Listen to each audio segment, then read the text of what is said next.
चित्त भगवान शंकराजवळ जर नसेल ना तर भगवान शंकर आपल्याला कधी प्रसन्न होत नाही. त्याच्यामुळं चित्त फार शुद्ध पाहिजे. मला वाटतं काही एका ठिकाणी असं चिंतन आलंय, शत्रू मित्र चित्त शुद्ध तरी होती, शत्रू मित्र होती आणि व्याघ्र ही न खाती सर्प तयार. चित्त शुद्ध जर असेल तर शत्रू मित्र होऊ शकतो आणि सर्प त्याला कधीच जवळ ठेवू, पण त्याचं शुद्ध अंतःकरण शुद्ध. म्हणून भस्मधारी असलं पाहिजे, म्हणून लिंगधारी असलं पाहिजे आणि रुद्राक्षधारी असलं पाहिजे.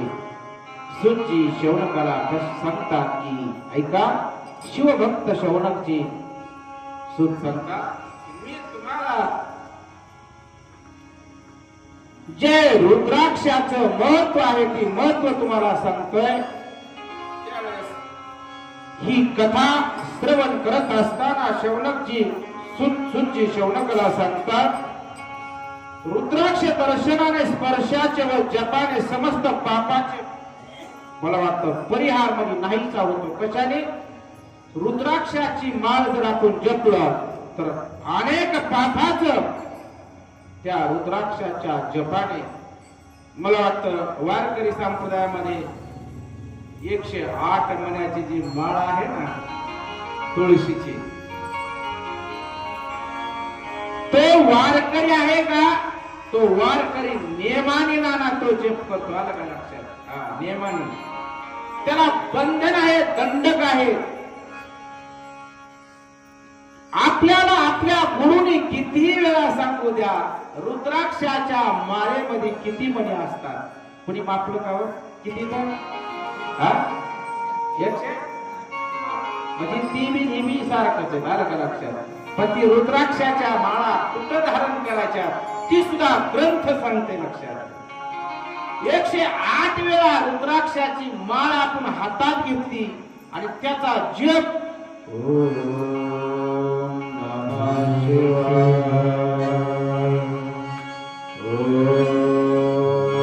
नमः शिवाय, ओम नमः शिवाय किती वेळा म्हणायचे? असं दंड काय का 108 वेळा आपण परत गळ्यात घालायचं असं काही सांगितलंय का? काही ठिकाणी परमार्थात अशा गोष्टी आल्या, मला वाटतं संप्रदायाला थोडं बाजूला जातोय, आवडन अथवा नाही आवडन, पण मला वाटतं रात्री विषय झाला की राम पूजी सदाशिव लक्षात घ्या आणि सदाशिवाच्या मुखामध्ये आणि मला वाटतं प्रभू रामचंद्र का एक लक्षात घ्या. हा प्रश्न फार महत्वाचा आहे. आपला मुलगा आपलं नाव घेऊ शकतो का नाही? लक्षात घ्या. हा प्रश्न मला. मुलगा आपलं नाव, अहो मुलगा शाळेत गेला नाव म्हणलं का? मुलाला आपण शाळेत जर घातलं तर त्याला शिक्षक विचारतात, बाळा तुझं काय नाव आहे? ती सांगतो माझं नाव बाळू. मग बाळू आमका म्हणतात का लगेच आडनाव लिहितात? काय लिहितात? त्याच्या वडिलाचं नाव पुढे नावावं लागतं, तेव्हा तो पुत्र याचा मुलगा आहे असं त्याचं ग्राह्य धरलं जातं. तसं प्रभू रामचंद्र हे महाराज भगवान शंकराचे पुत्र आहेत. याच्यामध्ये सुद्धा चिंतन आलंय सती खंडामध्ये. आपण ग्रंथ सोडून सांगणारच नाही काही, पण सती खंडामध्ये जे चिंतन आले प्रभू रामचंद्राचं फार सुंदर चिंतन आहे तिथं. एक लक्षात घ्या की मी पहिल्यापासून सांगत आलो, पहिल्या दिवसापासून, आणि वारकरी संप्रदायाच्या कीर्तनात सुद्धा मी हेच सांगतो की सगळ्या देवाचा जर बाप कोण असेल तर तो भगवान शंकर आहे. ही सांगत नाही वारकरी संप्रदायाची निर्मिती ज्या संप्रदायातून झाली ना त्याला शिवसंप्रदाय म्हटलं जातं. शिवसंप्रदाय ही वारकरी संप्रदायाची आई आहे. मी सांगितलं नाही, महाराजांनी सांगितलं. आदिनाथ बीज प्रगटले आणि मच्छिंद्रा लादले सहज स्थिती, त्याची प्रेम मुद्रा गोरक्षा दिसली लक्षात. म्हणून शौनकजी रुद्राक्ष मी जप सांगतोय तुम्हाला की किती वेळा जप केला पाहिजे. अहो रात्र जरी जप केला ना, मला वाटतं दळिता कांडिता दळिता कांडिता उठता बैसता पुढे जाऊन सांगा भांडता. आपण कुणावर जरी भांडत असलं का ओम नमः शिवाय म्हणायचं शिवी द्यायची. असं आहे का? नाही. याचा अधिकार असा आहे सज्जनांनो, सांगून जाईन तुम्हाला. अरे ज्याचा अधिकार असा आहे की ज्या महिलेने अहोरात्र ज्याची सेवा केली, अहोरात्र ज्याचं चिंतन केलं ना, त्याला जनाबाई म्हणतात. ज्या जनाबाईसाठी परमात्मा दळू लागत होता, कांडू लागत होता, आणि पहाटेच्या वेळेस जायचा ना तर पितांबर सोडून वाकळ घेतली तो विटेवर उभा राहिला. म्हणून बडव्यांनी दंड केला कुणाला? जनाबाईला, की सुळावर द्यायचं.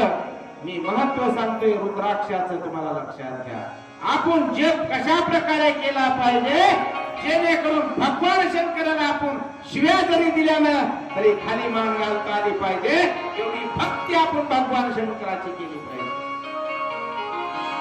ज्यावेळेस विचारलं जनाबाईला तुमची काय इच्छा आहे, त्यावेळेस सांगितलं मला त्या काळ्या विट्याचं तोंड पाहिजे. लक्षात, काळ्या विट्याचं तोंड पाहिजे. जेव्हा उभा केलं ना जनाबाईला, तर देवाला थर थर थर थर कापत होता. देवाच्या अंगातून घाम गळत होता. हो सज्जनांनो, त्यावेळेस जनाबाई उभी राहिली, सांगितलं इथ्या मेल्या तुझी रांड रंडकी झाली. ही कुणाचा अधिकार आहे? ही भक्ताचा अधिकार आहे. तुम्हाला जर असं वाटत असलं ना की मी शिवाचा आहे आणि शिव माझा आहे, महाराज देव माझा माझा माझा शिव माझा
असं वाटतं कोणा शिव माझा आणि मी शिवाचा असं वाटतं का? भाऊ वाटतंय का? की वाटतं ना की वाटतं, पण फक्त इथंच आल्यावर वाटतं आणि तो बाहेर निघलं की ह्याचा त्याग होतो. याला तर मनुष्य म्हटलं जातं. का? अनेक बुद्धीचे तरंग क्षणोक्षणा पालटती रंग तव तो होय बाधक. लक्षात घ्या, मनुष्याचा क्षणोक्षणाला बुद्धीची पालटता होते. लक्षात घ्या, मनुष्य एका गोष्टीवर कधीच ठाम राहत नाही. एका गोष्टीवर जर ठाम राहिला का मला देव मिळलाच पाहिजे, लक्षात घ्या मी काय सांगतो, मला देव मिळलाच पाहिजे ही ज्याची अवस्था होती ना त्याला देव 100% मिळतो. लक्षात कायम कमी आहे आपल्याकडे दृष्टांत सांगितलं असता आम्ही सज्जनांनो, पण ती अवस्था जीवाची झाली पाहिजे, देव मिळवण्याची अवस्था झाली पाहिजे, नाही तर कदापि देव आपल्याला प्राप्त होत नाही. अरे आपण जपमाळा जपित असताना सुद्धा आपलं लक्ष सगळं प्रपंचाकडे असतं. आपलं लक्ष कुठं असतं? प्रपंचाकडे असतं, देवाकडे नसतं. महाराज अरे मी बऱ्याच वेळा सांगत असतो रे, कधीतरी मनाने असा विचार केला पाहिजे, अरे अरे मना आलं काय बघा, मी पहिलेच सांगितलं सगळ्यात या आपल्या बिल्डिंग आहे ना, ही आपली बिल्डिंग आप्पा तुमची बिल्डिंग, ही देहाची बिल्डिंग आहे ना, या बिल्डिंग मध्ये सगळ्यात चतुर प्राणी जर कोण असेल ना, सगळ्यात चतुर ती मन आहे. महाराज मन आला फार चतुर प्राणी, कवा कुठं नेहीन आणि कवा कुणाचा मार खायला लावेल की कदापि सांगता येत नाही की एवढा चतुर प्राणी. महाराज त्याच्यामुळे या बिल्डिंग मध्ये असणारा जो चतुर प्राणी त्याला स्थिर जर ठेवलं ना, त्याची एकाग्रता झाली तर त्याला भगवान परमात्मा प्रसन्न झाल्याशिवाय राहत नाही. रुद्राक्षाचं महात्म्य सांगत असताना सुजी शौनकजीला सांगतात की ऐका, भगवान शंकर हीच गोष्ट पार्वतीला सांगतात की ऐक पार्वती, ही गोष्ट तुला मी सांगत असताना हजारो वर्ष मी तपश्चर्या करत होतो. किती? हजारो वर्ष मी तपाला बसलो होतो, पण एक सांगतो पार्वती की हे जगाची निर्मिती उत्पत्ती मी केली फक्त माझ्या सांगण्यावरून.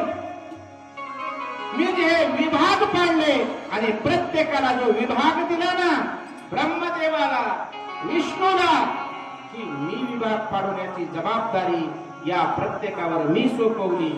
पण या जगात असणारं दुःख मला पाहवलं नाही, म्हणून मी माझी समाधी उघडली आणि माझ्या डोळ्यातून अश्रू ओढत ओढत आले आणि ते अश्रू खाली पडले. त्यातून एक रुद्राक्षाचे झाड निर्माण झाले आणि ती वृक्ष आज अयोध्या,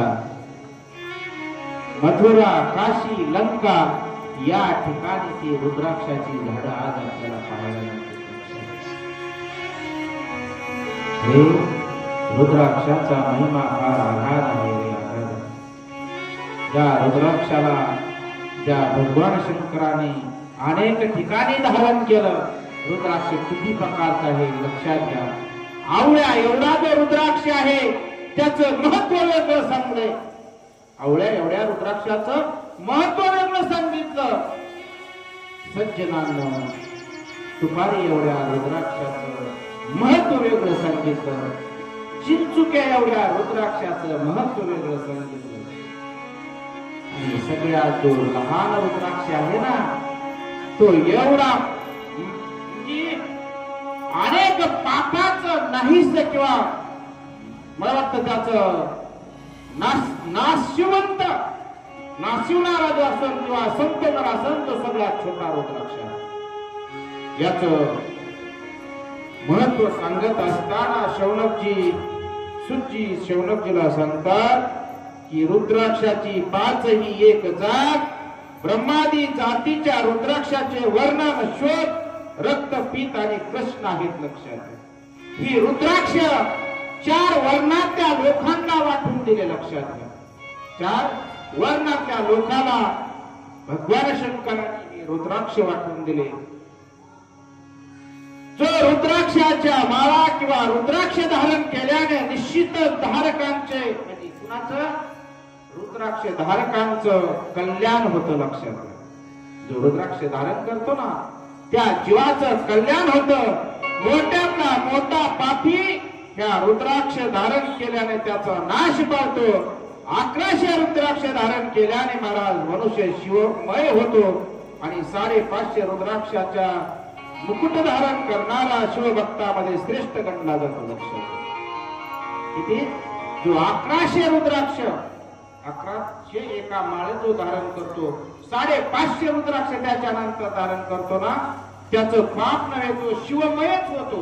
रुद्राक्ष धारण करणारा रुद्राक्ष मुकुट धारण करणारा शिवभक्ताचा श्रेष्ठ गणला जातो.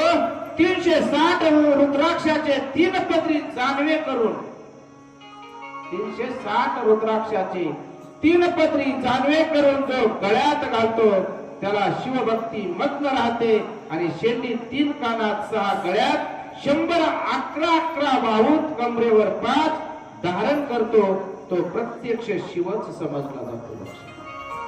कुठं कुठं कमरेत मनगटावर आणि आपल्या जठामध्ये जो धारण करतो ना रुद्राक्ष तो पुढे सारखा पडतो.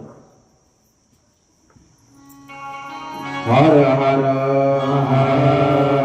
शिवपुराण भगवान की जय. अशा प्रकारचे जर रुद्राक्ष धारण केले किंवा रुद्राक्ष धारणाचा बहुविध प्रकार आहे त्याचे मंत्र वेगळे वेगळे आहेत. त्रिपुंड भस्म रुद्राक्ष धारण करणाराला काय सांगतात लक्षात. त्रिपुंड भस्म आणि रुद्राक्ष धारण करणाऱ्याला आपला सगळ्यात महत्वाचा शिवपुराणात प्रश्न आहे त्याला यमाची भीती नाही. खरं सांगा शिवपुराण ऐकायला तुम्ही कशासाठी आला. कशासाठी आला. जेणेकरून आपला मृत्यू झाल्यावर यमाने आपल्याला नेऊ नये. आदि आदि परती देवनी मनती काळाला पाहुणी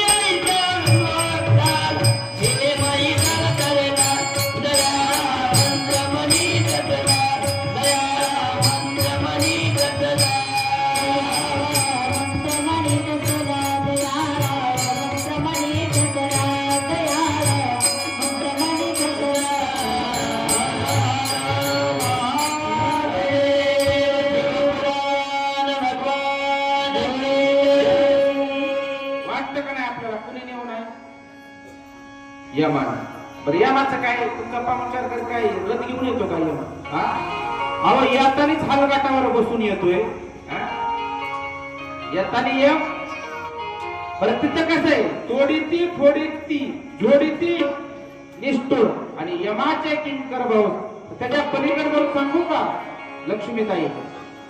ज्याला असं वाटतं ना आपल्याला यमलोकाची प्राप्ती झालीच नाही पाहिजे आणि आपण कैलासाला गेलं पाहिजे त्यांनी या शिवकथेत येऊन बसलं पाहिजे. सज्जनांना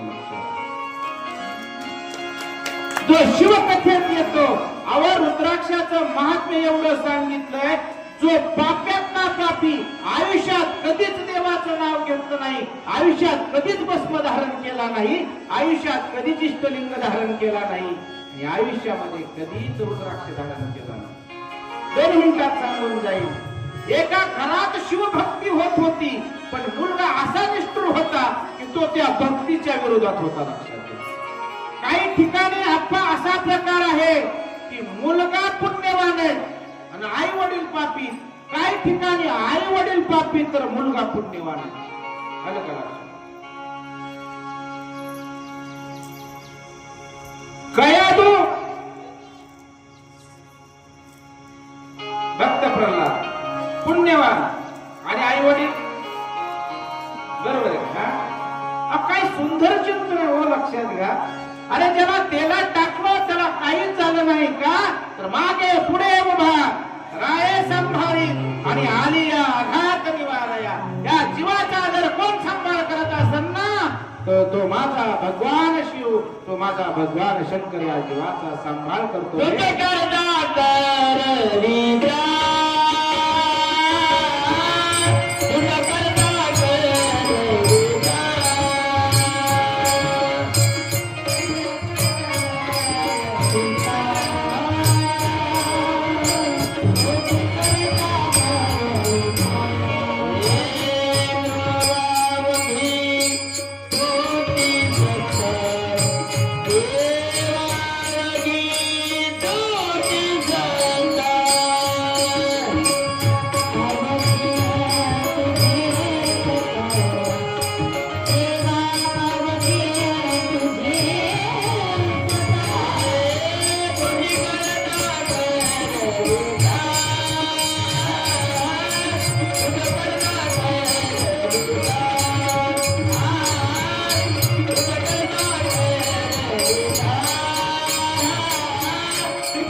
परमेश्वरा तुझ्याच सत्तेने हे चाललंय र.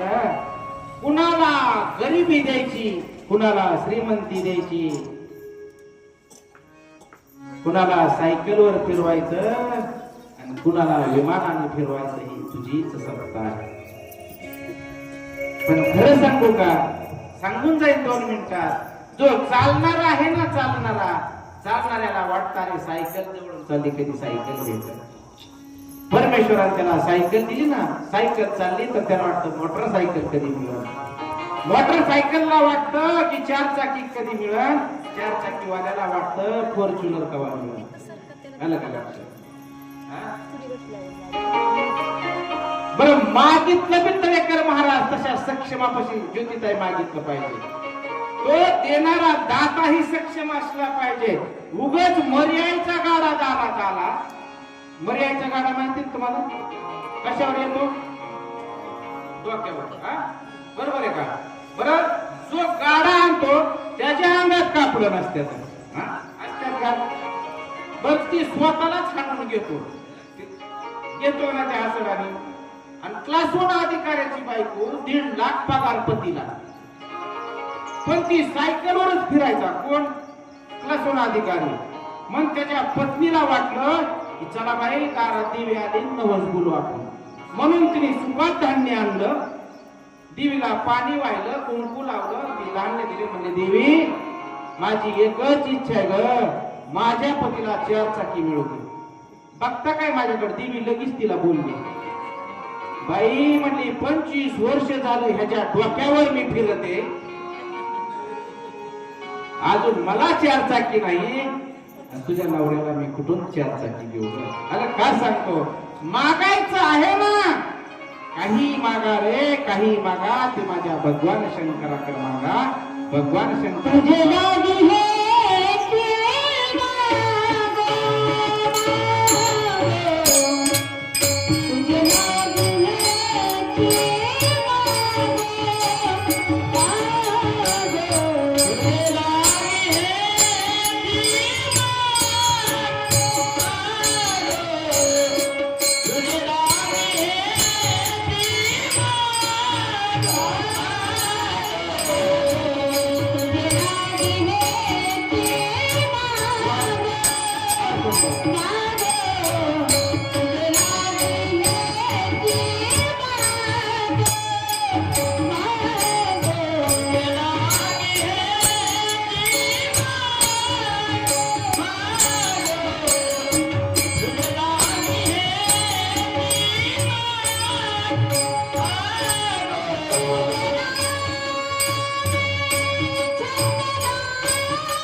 काय आवाज ह्या जोडीने गावा असं वाटतं आपण सांगूच नाही आणि ह्याच दोघांचा ऐकावा.